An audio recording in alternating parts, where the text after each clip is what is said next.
Vamos então à segunda parte do capítulo 39.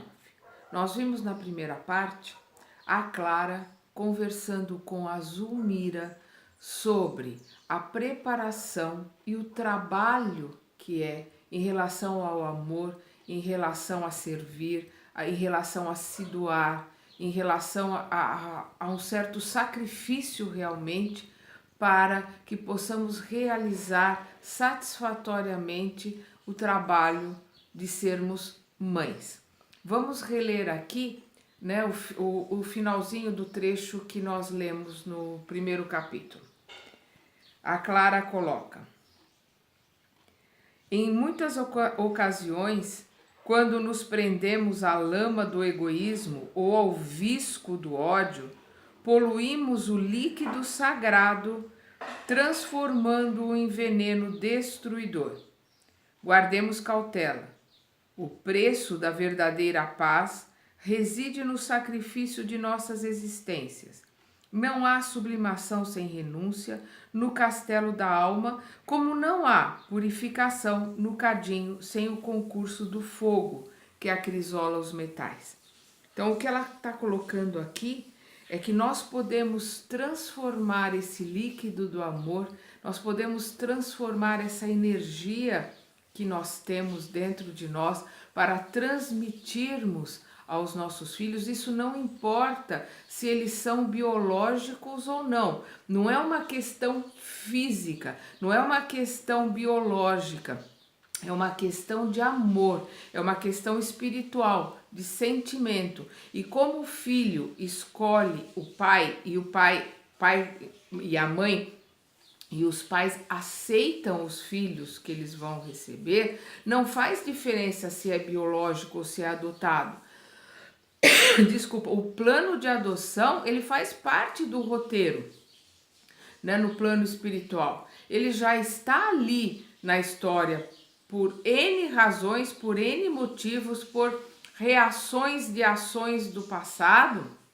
Nossos filhos vêm sem ser filhos biológicos, mas isso não deixa de ser nosso filho, não deixa de ser um roteiro já pré-estabelecido que nós concordamos e aceitamos, e não deixa de ser um trabalho a ser realizado de pai e mãe em termos de perdão, em termos de aceitação, em termos de aprendizado. Então nós vemos aqui que a Clara coloca para a Zulmira, coloca para Antonina, que a Zulmira não tem condições ainda de recordar o passado, mas que ela está se preparando, que ela está preparada já para poder receber o Júlio de novo como filho. E aí ela pergunta para a Antonina: e você? Como é que você está se preparando? Você sente, você sabe por que você se casou de novo em segundas núpcias? E aí a Antonina coloca que ela não tem esse entendimento. Aí a Clara faz um procedimento, como o André descreve aqui, que ele já está acostumado a ver o Clarencio realizar, né, de colocar a destra, né, colocar a mão direita na fronte da Antonina e coloca para ela, lembre-se. Então ela vai fazendo, a Clara vai fazendo com que a Antonina se recorde. E aí ela se recorda da vida dela como Loli Bahuri, dela ter largado o marido e um filho e ter ido seguir a vida de cantora, dela ter se unido ao Leonardo Pires, dela ter conhecido o José Esteves, hoje Mário Silva, agora marido dela, que fez com que ela se separasse do Leonardo Pires. Então ela começa a se lembrar e aí ela pergunta para Clara: e o Leonardo, o que aconteceu? Aí a Clara coloca para ela: essas lembranças, o fato de você estar aqui se lembrando, isso não é uma questão de castigo, nem uma questão aqui de juízo ou de punição. Você está aqui apenas se lembrando para acertarmos e aprimorarmos o seu trabalho em relação ao Leonardo Pires. Vamos lembrar que ela lembra a Antonina que o Leonardo Pires veio como avô, ela veio como neta dele, né? E que agora ela vai recebê-lo como filho. Então, vemos aqui as palavras da Clara para Antonina, né, em relação a ela receber o Leonardo Pires como filho. Ela coloca aqui: brevemente vocês serão chamados a novo esforço, vocês serão chamadas, né, a Antonina e a Zulmira, a novo esforço no apostolado materno.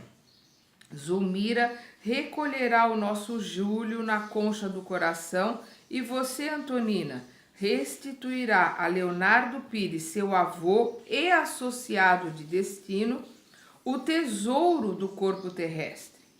No santuário doméstico, as afeições transviadas se recompõem, a fim de que possamos demandar o futuro ao clarão da felicidade. Filhas, ninguém avança sem saldar as próprias contas com o passado. Então, nós não temos como subir ao próximo degrau, nós não temos como virar a página do livro da vida para uma nova lição, sem que tenhamos saldado as nossas dívidas do passado, né? Sem que tenhamos limpado aquele terreno que sujamos no passado. Então é isso que ela está colocando aqui. E o santuário doméstico é onde nós saldamos normalmente essas dívidas, porque a hora que nós recebemos os nossos inimigos, né, os nossos desafetos como filhos, através do amor nós estamos nos redimindo, pedindo perdão e perdoando. Então é no santuário doméstico, como ela coloca aqui, que as feições transviadas se recompõem. Então aquelas coisas que estão mal acabadas e que estão com problemas a serem resolvidas é no lar consanguíneo, ou, né, não consanguíneo, né, porque o filho não precisa ser biológico para ser filho verdadeiro, né, não podemos esquecer isso. E aí ela coloca aqui: filhas, ninguém avança sem saldar as próprias contas com o passado. Paguemos desse modo os débitos que nos aprisionam aos círculos inferiores da vida, aproveitando o tempo de detenção no resgate em maior aprimoramento de nós mesmas. Então, o trabalho que nós temos que realizar aqui, aquele roteiro que nós nos comprometemos a nos perdoarmos, a perdoar fulano ou a pedir perdão a ciclano, além do trabalho que nós nos propusemos a fazer, nós temos que aproveitar esse tempo de reencarnação aqui para nos aprimorarmos, para nos melhorarmos. Não é para trabalhar, pagar conta e assistir televisão. É para nos conhecermos, estudarmos e colocarmos em prática aquilo que nós estamos estudando, realizarmos a nossa reforma íntima e nos mudarmos, que isso é o mais importante. Então, aqui ela coloca: paguemos desse modo os débitos que nos aprisionam aos círculos inferiores da vida, aproveitando o tempo de detenção. Olha como ela coloca aqui, né? Exatamente o que nós somos, prisioneiros aqui. O tempo de detenção no resgate e maior aprimoramento de nós mesmas. Amemos, aperfeiçoando-nos.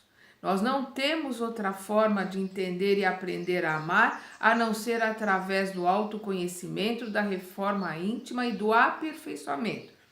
Amemos, aperfeiçoando-nos. Identifiquemos no lar humano o caminho de nossa regeneração.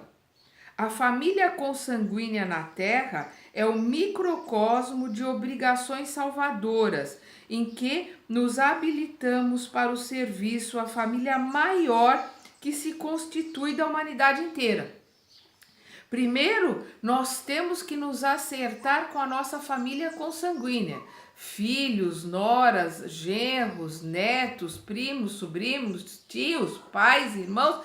A nossa família consanguínea é enorme, né? Não é questão só de ser biológica, é aquela família que nós montamos aqui no nosso planeta. Então, primeiro nós temos que ter esse resgate, primeiro nós temos que acertar no micro. O micro é a família biológica, para depois podermos acertar no macro, que é o planeta. Podermos fazer parte do planeta, podermos, como Jesus nos colocou, amai ao teu próximo como a ti mesmo. Podemos olhar a família, ao planeta como uma família e a todos aqueles que estão encarnados e desencarnados neste planeta como irmãos. Voltarmos para o plano espiritual e olharmos, né, a nossa, digamos assim, o nosso sistema solar todo como uma irmandade. Né? Somos todos irmãos, somos todos filhos do mesmo Deus, não importa se somos nascidos na Terra, se somos de outro planeta, se somos branco, verdes, azuis, pretos, amarelos, compridos, altos, baixos, cinzas, não importa de que forma nós estamos resgatando e aprendendo. Estamos neste sistema solar, todos nós aqui entrelaçados para crescermos e aprendermos, nos melhorarmos. Nosso planeta não é o único planeta habitado desse sistema. E nós não estamos encarnando e reencarnando somente na Terra. Nós temos que entender esta amplitude do micro e do macro. Então nós temos que aproveitar o estudo no micro para que possamos depois trabalhar com o macro. Então nós temos que começar no pequeno, com a nossa reforma íntima, conosco, dentro de nós, para depois que possamos entender esse universo inteiro que está aí à nossa volta. Vamos voltar aqui aos ensinamentos da irmã Clara.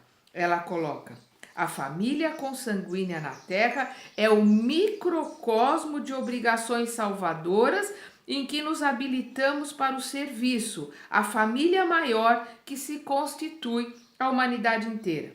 O parente necessitado de tolerância e carinho representa o ponto difícil que nos cabe vencer, valendo-nos dele para melhorarmos em humildade e compreensão. Um pai incompreensivo, áspero ou um filho de condução inquietante simbolizam linhas de luta benéfica em que podemos exercitar a paciência, a doçura e o devotamento até o sacrifício, especialmente no tocante aos filhos. Não nos esqueçamos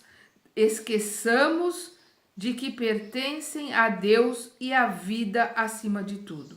Na esfera carnal, a providência divina nos sela a memória, no favor do renascimento, envolvendo-nos com o sopro renovador de abençoada esperança. Por isso mesmo, não nos cabe olvidar que os filhos são sempre laços preciosos da existência, requisitando-nos equilíbrio e discernimento em todas as decisões. Não podemos esquecer que os filhos são filhos da vida.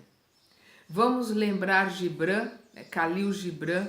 Ele tem um poema maravilhoso sobre os filhos, resumindo isso de uma forma muito livre, né? Ele mais ou menos coloca isto, que os filhos são filhos da vida, são flechas atiradas ao longe, das quais nós somos somente o arqueiro. A cada filho meu que nasceu, eu lembrei dessas palavras de Gibran, porque os filhos não são nossos. Os filhos são da vida, pertencem a Deus. A nossa obrigação para com eles é de prepará-los, ajudá-los para que eles possam desempenhar o trabalho deles, para que eles possam aprender, para que eles possam se melhorar e crescer. Esta é a nossa obrigação em várias etapas. Até os 7 anos, nós temos ali a obrigação de tentar passar para eles todos os nossos valores, aquilo que nós acreditamos, aquilo que nós achamos que é certo, porque ali eles estão com a fita completamente livre, com a fita completamente, digamos assim, desembaraçada. E depois desta idade, eles começam já a apresentar, né, os sintomas, a apresentar as lembranças, começar a apresentar digamos assim, as lembranças e a personalidade que vem de todas as suas encarnações. Começa a se mostrar ali exatamente qual a personalidade que tem, de que forma que é.